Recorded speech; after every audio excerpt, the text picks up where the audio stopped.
Hello, I'm Katherine O'Fallon, the Executive Director of the Marine Research Hub, leading efforts to advance ocean solutions and innovation in Florida and beyond.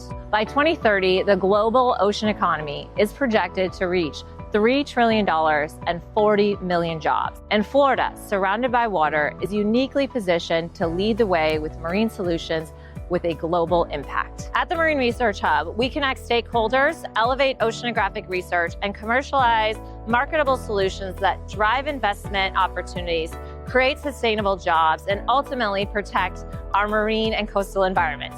Founded in 2017, the Marine Research Hub bridges the gap between scientific discovery and real-world application. Through collaboration between researchers, entrepreneurs, policymakers, and industry leaders, we accelerate commercialization, investment, and ecosystem building, creating lasting impact for our oceans and coastal communities. We are just beginning to make waves, and the potential is limitless. Join us as we fuel the blue economy through innovation, sustainability, and strategic investment from Florida to the entire world.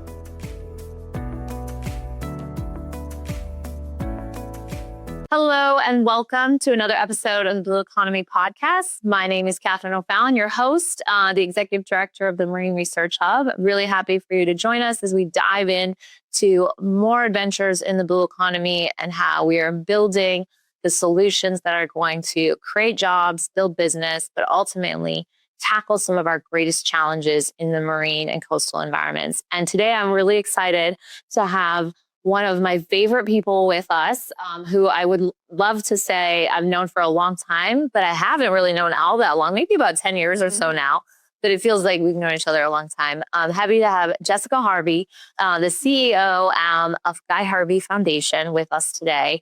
And we're really going to dive into the blue economy and how education and awareness is such a huge part of building up this ecosystem that we have in South Florida and beyond. So Jess, I'm so happy that you can join me today. I feel like we've been, like we said, it's been a long time coming for us to just sit down and catch up a little bit. 100%. And it's so, like, I see you at all the different events, whether it's marine science awareness, career awareness, trade shows, boat shows. And so it's like nice to have to talk about those things, and so great to see you. Great to see you too. I know you've been traveling all over the place. Yeah. And we're going to get into that in a second. Mm-hmm. But before we kind of dive into what you're doing right now, I kind of want to do a little back check. Sure. We met, like I said, almost 10 years ago. I think it was virtually, maybe even around COVID time. So maybe not even 10 years. Yeah, Has it been shorter? Yeah, it may. Well, like you say, I feel like it's been 10, but like time like blurs so much. I know that you've known my colleague Greg for longer. Yeah. And that's because part of the reason that is that I just only recently moved to the state. Yeah. Full time. Before I was traveling from Cayman, and the US would be like a stopping point in terms of certain projects or going on to other countries. And so it was more fleeting in those times. And now it's growing more and more. Yeah. We met really when I was in my former educator days. I don't like to say former because I still feel like I'm educating, but it just in a different capacity. Mm-hmm. But with New River Middle School, we were working on a lot of curriculum things. Mm-hmm. And then I think the first time we met in person was actually at a teacher workshop that the foundation or when we met and spent a little bit more time together. Yes. I remember us sitting there painting. Mm-hmm. And I was feeling very inadequate sitting next to you painting. And then you were like, I don't know what I'm doing. I said, that something. And I was like, okay, she's my girl. We're on the same 100%. I think that was with Valerie Gaynor. Yeah. Up in Martin County. Yes. At their environmental center. I think that was one of the first teacher workshops that the foundation had put together. Now you guys are doing a whole bunch of teacher workshops. So we've known each other in the curriculum and kind of creating marine education for a while. But I kind of want to talk about how obviously your dad, Guy Harvey, it kind of happens that you just fall into it. But really, let's talk about how you found yourself in this space, because it's not always sort of, the path that you're going to stick and kind of follow your dad a little bit in kind of a loose way. Mm-hmm. But yeah, how did you find yourself coming into this position, and, how did it all start? Well, this is actually a great background, an example of how this all started. We basically grew up in a very artistic classroom. Mm-hmm. And so I mean, scenes like this were everywhere, and we would always have an opportunity for Dad to share what he learned on every expedition. And so my fascination with wildlife started at a very young age. And now I've always known that I wanted to do something with wildlife. To be honest, my first thought was becoming a vet. Oh. So and part of the reason was I wanted to be my grandfather's equine vet because he bred racehorses in Jamaica. And I was like at 5 years old telling him, Grandpa, you're not going to have to pay another vet bill because I'm going to be your vet when I get older and grow up. So yeah, we were always outdoors. And we were shown at an early age how to fish responsibly. And, diving, we started diving at 10. I didn't fully appreciate where that was going to take me until I was in university. Mm-hmm. The veterinary goal kind of fell by the wayside because I didn't meet the standards needed for vet school. Oh. But I knew that I needed to take zoology if I wanted to have that option down the road anyway. So that's what I did.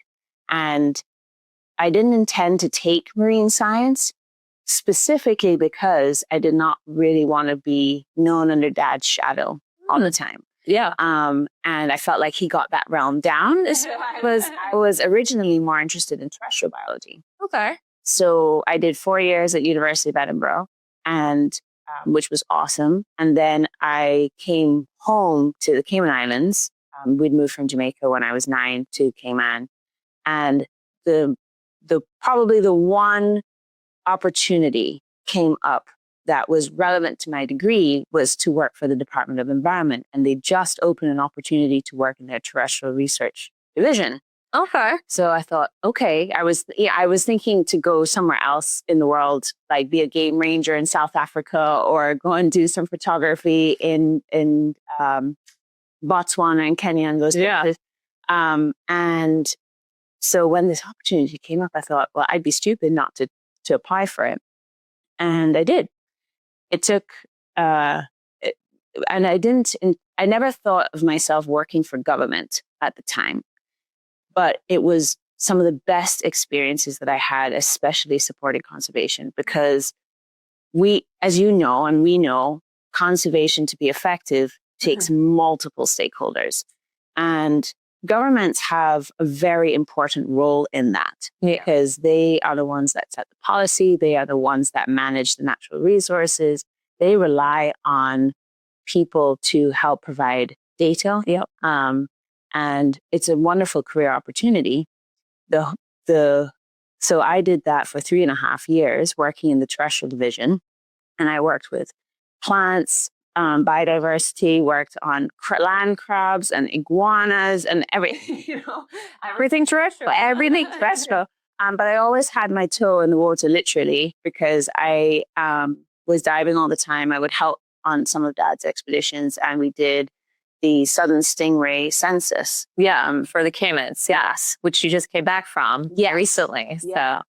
So you were always kind of had like you said, a toe in the water. Yeah, exactly. I mean, and the more I've learned, it's so connected anyway. Like the what happens on land does not happen in isolation of what happens on sea and vice versa. So over time, it's been a wonderful learning curve. And when my dad's personal assistant left to pursue a PhD a while ago, Dad approached me and said, would you consider coming to now work for the foundation? And so I thought about it. And at the time I was learning Spanish, trying to build up my Spanish and in Costa Rica, and thought, you know what, like how often do you get an opportunity to work with your dad? And I thought, as a mentor and as a person that is in the health to be able to teach and do fun things, like I don't want to live with regret of not doing that. So that's really how I jumped in. And I became the project manager for the Guy Harvey Foundation branch in Cayman. And before I started working in the States. Yeah, before you stepped into kind of taking over overseeing the whole foundation. So that's incredible because I guess did not realize that you kind of were like, I don't want to be in that space as much. I want to kind of create my own name. But I think you are creating your own stamp on the foundation as it really has grown over the last couple of years, and putting, kind of leaving your mark in that space. And so let's talk a little bit about the foundation and what you guys have been up to, and how it's evolved. One of the first things I remember was like the Hammerhead Nation with Guy Harvey and the foundation. And it was, but it's evolved a bit, and I really love where it's at. So tell a little bit more about what you guys are working on right now with the foundation. Right now, we have a lot of different programs in place. We've expanded massively our education division, which has been wonderful. So to give, I guess, a little bit of backward context, Dad started collaboration with Nova Southeastern University in 1999. And that collaboration exists today. It's a fantastic relationship. And the idea was that when Dad being a scientist first, right? So he did his PhD in marine and fisheries management. And even so, when he even stepped away from being a professor and wanted to take on being an artist full time, he always wanted to support the research. Yeah. And so when he went to NSU and met Dr. Mahmoud Shivji and the President Hanbury at the time, they formed the Guy Harvey Research Institute. So, as you know, research being very expensive activity, and it's very hard to, everyone is fundraising or requiring some extra help or subsidy. Always looking for grants and always looking, needing money because, like you said, it's an expensive endeavor, especially out on the water. Right. People don't realize all the logistics that go into collecting more data, especially shark and ray and different marine organism data. Yeah, right. And it's weather changes, and to get the boat and the equipment and fight all the elements on top of getting what you need. Tough. So, but GHRI, as you say, has done so many wonderful things. They've published over 170 peer-reviewed published articles, which is a huge impact to the scientific community in terms of discovery, in terms of management, in terms of understanding the natural history of some of these animals, even to many scientific discoveries, whether it relates to species discoveries or fraudulent fish forensics, all sorts of things. And it was wonderful to be a part of that. But part of the problem was that some of the projects were being held up because of lack of funding. Mm-hmm. Dad then decided, let's set up a foundation to help support that. And so the foundation started in 2008. And so a lot of the funds that we did were on collaborative research supporting billfish. As you can see, billfish, big passion of Dad's, but shark research as well, huge. And so that was the main goal, in the sense that these animals are super important, not only for the ocean health, but also for the ocean economy. Yeah. But part of that realization down the road was, or later on, was we need to tell this story. Yeah. And Dad was very good at that. Dad loved to be a documentarian. Like, he's writing in his diary every day. He is filming when he can. I have some great films, like documentaries, some really good ones that I've, have been used over the years in a lot of classrooms, including my own. I was going to say, because when you were at New River School, I mean, one of the things that we talked about was the resources that were provided. Yeah. And you would also come to the Fort Lauderdale Boat Show and bring your kids to. Oh, yeah. They still go. And your dad still signs every single one of their shirts. I was like, you do realize what you're doing right now. You have 50 kids. It's okay. All the people who are saying, he's like, it's okay. I'll take care of them. It's always so great. But yes, the education part has really grown. I mean, the idea is that, doing this great research at the Guy Harvey Research Institute with NSU also needed a platform to share with the general public. Exactly. Not just the scientific community. Exactly. Because research in silos does not help anybody. But not everyone's going to understand the scientific paper, right? So how do you communicate to the general public so that they know what's out there, they know what's going on, and develop a care for the environment that they so depend on, and understand why, in what elements they do. And that's when we invested a lot in the documentaries, in all sorts of educational resources, which has been great. But we realized we needed to do more, and especially when COVID hit, right? I mean, you can, like, your experience, because were you a teacher still at New River? I was a magnet coordinator during COVID time, but I remember us working on like various curriculum. We were creating like the little trunks and the travel things, talking about how that was going to work. But yeah, during COVID, it was kind of that moment, I think, for a lot of people, and how to reshape education a little bit, and how to make it more, utilize the computer to kind of pull people into it. Right. And I think that's where you guys really kind of started to just like, okay, there's this vast amount of opportunity, most space. 100%. And what it allowed us to do was break the barrier. I mean, we'd always known that art and science went together, right, as a teaching tool. And oftentimes in school, that was always separated. And if you were to drop something, most often it's the arts. Yes. So annoying. It's so because it's unfortunately it is, and it's part of it is that you're dropping a creative outlet that is so needed in today's complex world. Yeah, and so that was the unique thing that we brought from an educational resource standpoint, was that we were relating the art and the science together, so that you had a different perspective and a better understanding of what some of these animals did when you can't see them. You can't go to an aquarium to see billfish, but you could talk about art pieces and use that as your portal into their world. And people gravitated towards that. It was a positive, hopeful thing. And it's built, we're so grateful for everyone who's participated in building that with us. So now we have some fantastic programs. The Conservation Education Training Program was launched last year. And that, to your point, was helping provide teachers an opportunity to not only have access to more resources, but to help support them through the process. Because during COVID, a lot of teachers got burnt out, and then that provided gaps in educational in educational staff. And so then teachers who weren't necessarily trained in science or marine science or whatever, they were like, well, where do I start? So the hope is, I mean, you have been a wonderful role model in that, because you've had that training, you've had that passion to be able to help not only support teachers, but your kids. But there's so many more schools that need that.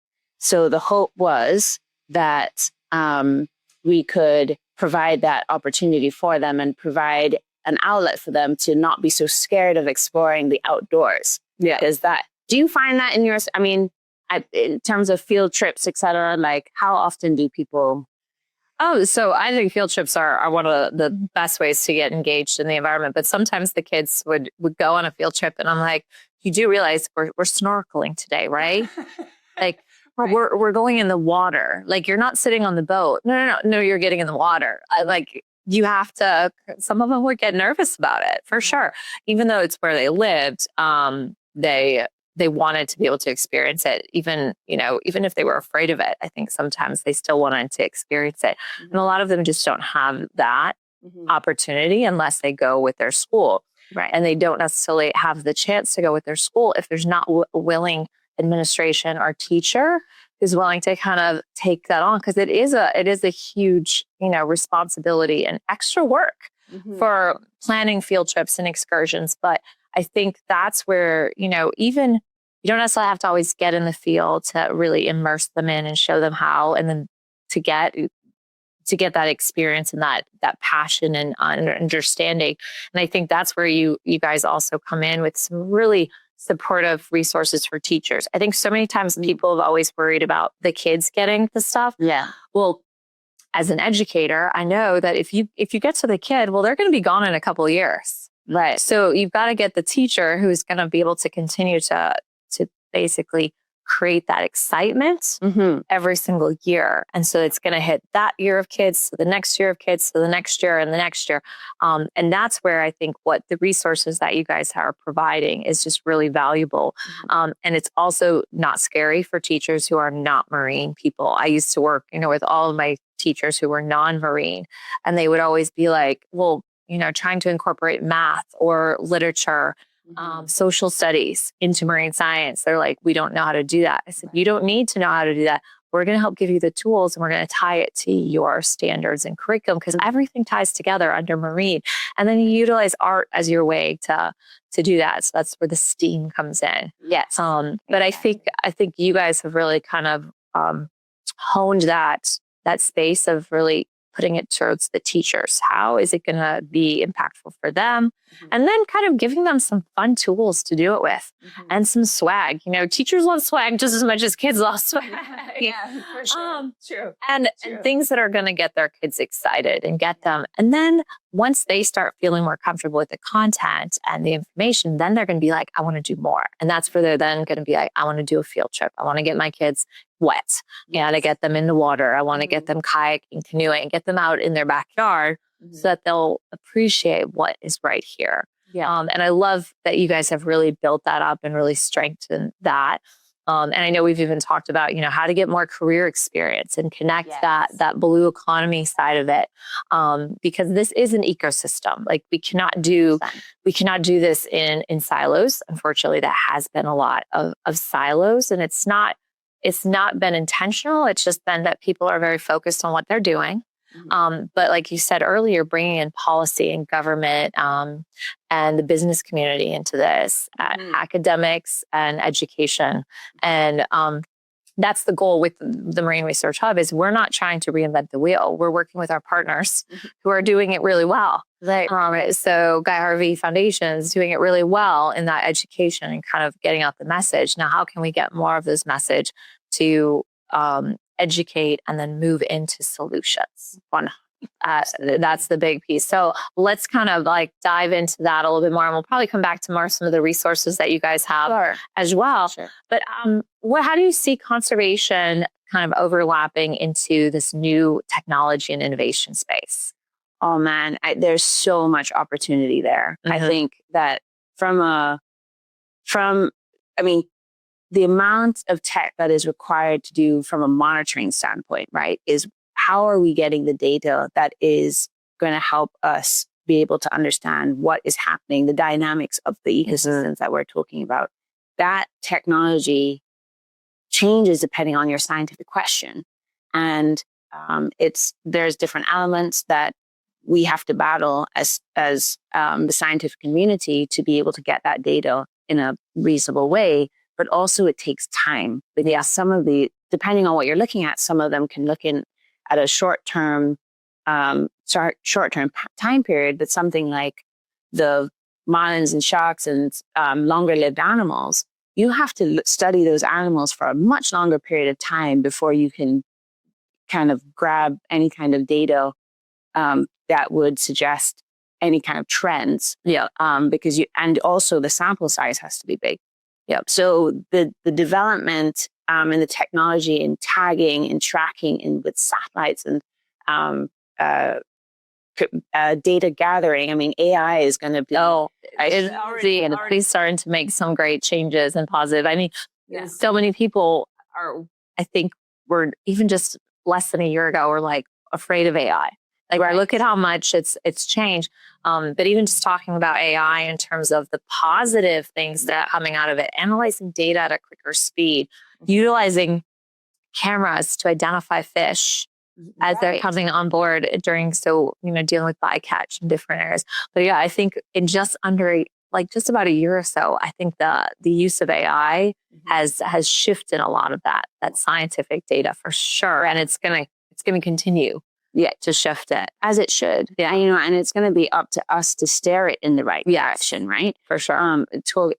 As you said, a lot of people are fearful of it, and even including myself, because it's evolving at a fast pace, right? But in some ways, you consider it like how people used to look at sharks. Mm-hmm. And, you know, the more educated you are about a shark, the less fearful you are of them, the more curiosity you have towards learning about them. And you realize they're not scary animals. You know, they are to be respected. Yeah. They have evolved over millions of years to be where they are.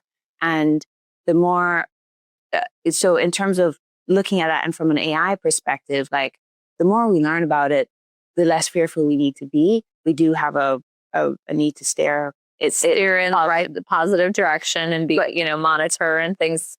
But yeah, it can be helpful. It can be so helpful. So in terms of that tech, it's great.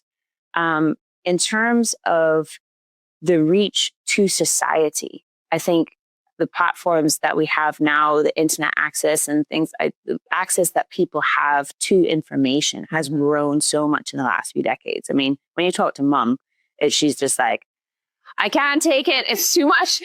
You know, I can't keep up. But but one of the things is that people have a lot better access to information than they ever had before. I mean, this is a podcast. Yeah, perfect example. Exactly. So it's exciting that people can, you know, find information about a topic that they love and really dig in. And one of the things, as you talked about, I think, which is really important is partnerships, right? Mm-hmm. Because we as a foundation recognize, and I think, I mean, me personally also recognize that we need to have a lot of champions for sustainable change. But that doesn't mean I'm expecting that everyone listens to me per se, or listens to the foundation. We're there to provide information that we can. Mm-hmm. It's up to the viewer, the user, the listener to digest that information and go and seek other sources of information to see if what we're saying or what other folks are saying are true. And from a marine careers perspective, that's super, super important. So when we're talking about technology as well in the sustainability space, you know, that's to me an even bigger opportunity when we're talking about ocean economy, because we're not just talking about direct interactions with the ocean. We're talking about businesses that can have better ways of monitoring their sustainable practices and not being better ocean stewards just by having a better understanding of their daily practices. And technology has been a huge help in that effort. Mm-hmm. And then the last thing I would say is that we as a society, as we think about our progression in this, is that we shouldn't be demonizing people. Mm-hmm. You know, I mean, if nobody's perfect, right? When it comes to making changes. And we have to recognize that traditions and things that have been passed down for generations take time to, you know, it's not just about being taught, oh, you should, you know, like the straw, you know, plastic straws, etc. I mean, that's just one example. Yeah. But, you know, yes, if there are better ways of changing habits that are more sustainable and you're become aware of them, great.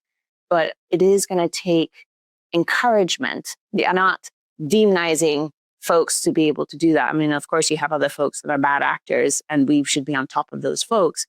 But we're all in this together. We all have to work together. And I think that we will reach a more sustainable future the more we're willing to work together as a team versus trying to do our own thing and be over competing and being over like, you're doing that wrong, I'm doing this right. And, you know. Yeah, and trying to take claim for different things. Yeah. But also, like you said, it's government and different, you know, the municipalities, county, the cities, everyone, they're the ones who make the policy. They're the ones who with regulatory things. But if they don't have the data, the education, how are they going to make the right decisions for the entire community in terms of what do we need in terms of being sustainable? And so it does require everybody working together and not just having things done in silos. Going to conferences, you see it probably a lot. You're in a space where, okay, I'm speaking to I'm preaching to the choir of sorts. I'm the scientific community, and that's it. Yeah. And so we want to make sure there are more people in the audience from all those different sectors so that we can actually, drive that change and drive that education. And I think when you say also about the kind of the demonizing or, people thinking that they can only do so much, I think that's also an important piece that we want to make sure that students realize and teachers realize that you don't have to do everything. Yeah. We can't do everything. Right. But you can do something and not expect somebody else to just do it. It's like, well, someone else will do that. Well, if you do your part and you do your part, think of the multiplying effect. Exactly. And I think that's an important piece that you guys are trying to instill in the education materials as well, is that you aren't expected to do everything. Right. But if you do a little bit goes a long way. And then also realize that civic responsibility and that ability to share your knowledge. Don't just keep it to yourself. Right. And that's the best way we learn is just the talking about it. Like we can digest. Someone was saying to me, I think it was a communications training. His name slips my mind, but it'll come to you. Yeah, but it was, we always normally say knowledge is power. Mm-hmm. But what it's missing, the piece applied knowledge is power. And that's what I think both Marine Research Hub and Guy Harvey Foundation are trying to do is showcase, if you want to take a Marine career there's a lot of options for you to do so. And for me, it's so exciting to see, and we talked about, one point of communities in terms of teachers and kids, but there's all sorts of informal educators. There are parents who are homeschooling their kids. There's the general, families, public. I mean, all of those folks need to have help in terms of resource access and education. And so when you're talking about marine careers, there's not enough being done or haven't been up until recently of what is even possible for someone to be part of, and that's, I think the first part of it is that you can get excited of being in this field, but there's just as much as there is on land, there is almost even more opportunity to work with the marine environment in a really fun way that connects us all very similarly. And so we are super excited to help with that. And we're starting this Marine Career Series to be able to showcase some of those things, provide a point of inspiration so that folks can learn more about what is out there.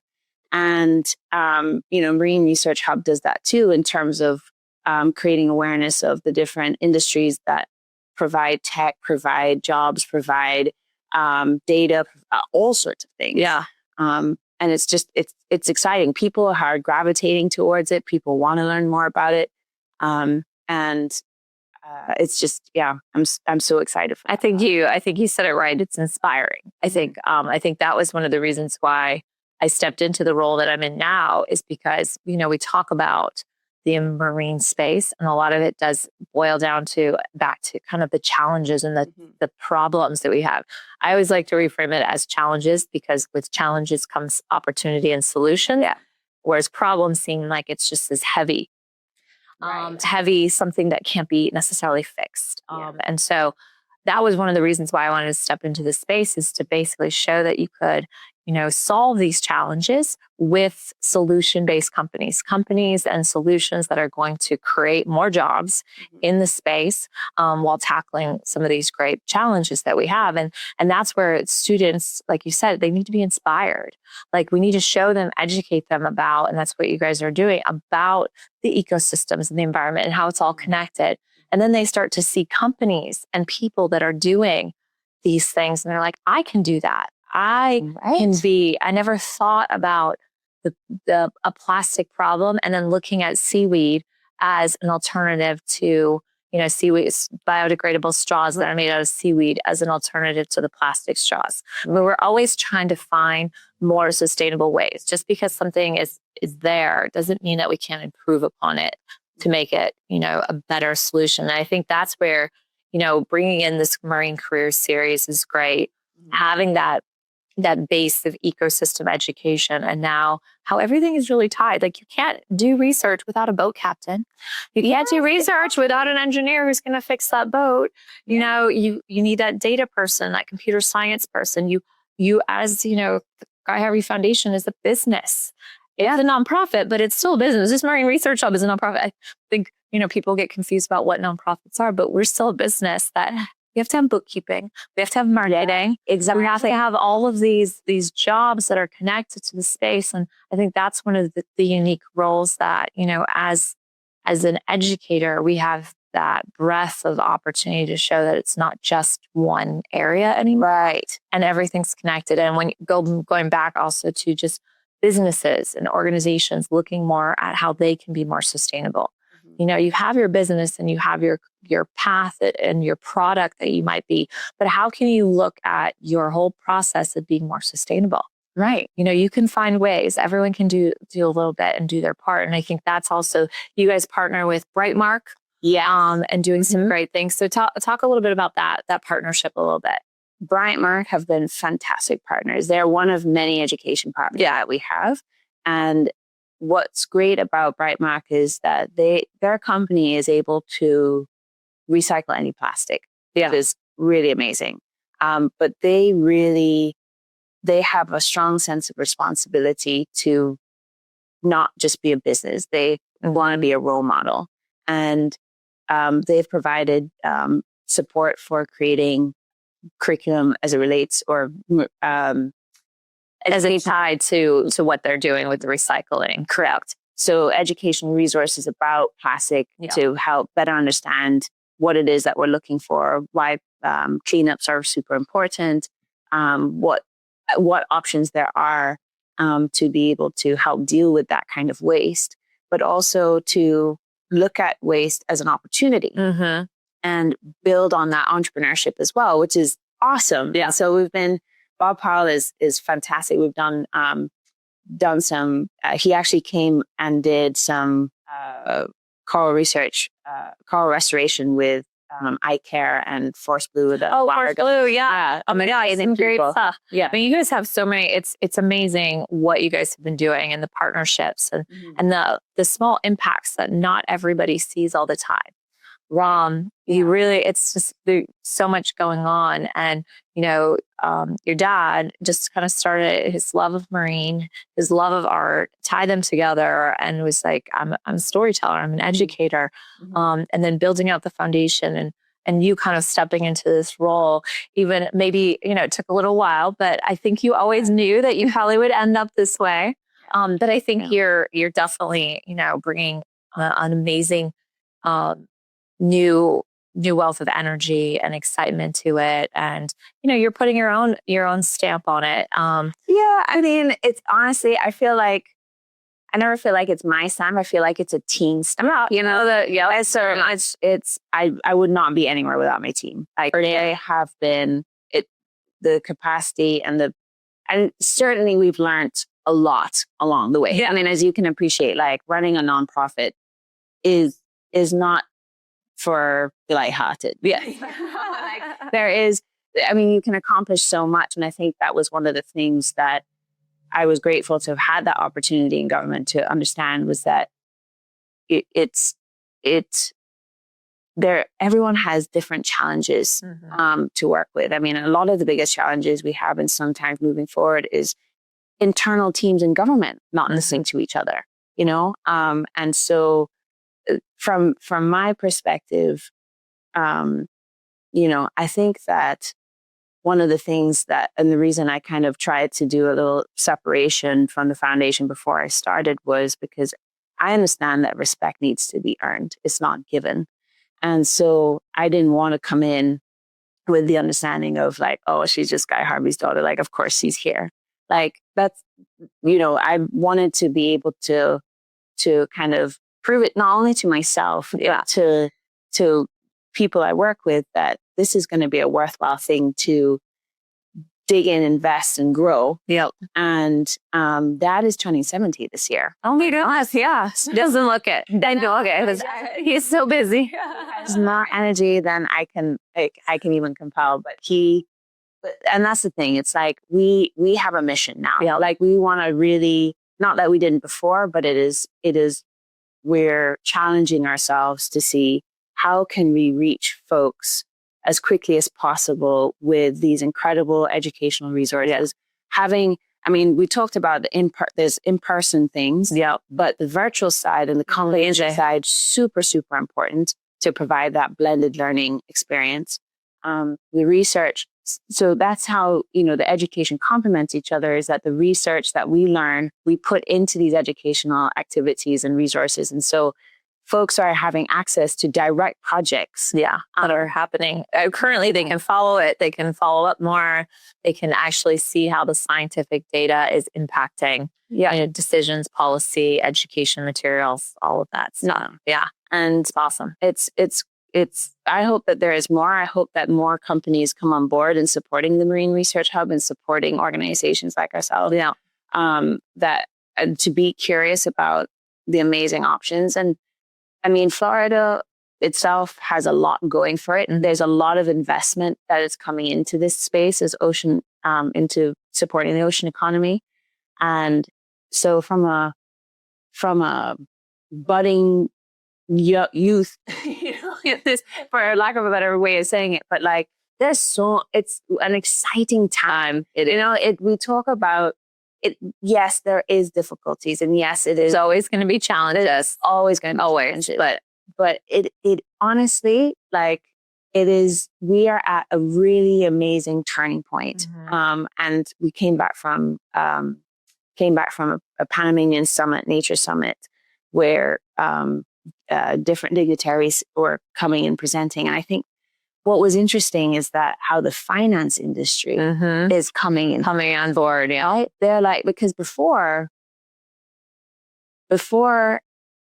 and to this day, we're fighting on the fact that nature is looked as an asset to be extracted. Exactly. Right? Yep. And so from a technology standpoint, from a STEAM, like so many things, that there's so much there in terms of understanding the value of nature in place. Yes. And how we can benefit by leaving it alone. Yeah. And it helps the environment. But also, I think to your point as well, is that nature also not only extraction, but nature was also looked as a philanthropic before. Now it's an investment opportunity. Yes. You can make money and do good for the environment at the same time. And you can make money and doing good by just leaving some things alone or building back up what we kind of modified and stuff. So yeah, we can go into that like a whole. Yes, I don't know. I'm worried, but the thing is that to the point and the perspective of this, that there are a lot more opportunities that are coming. Yes, to help support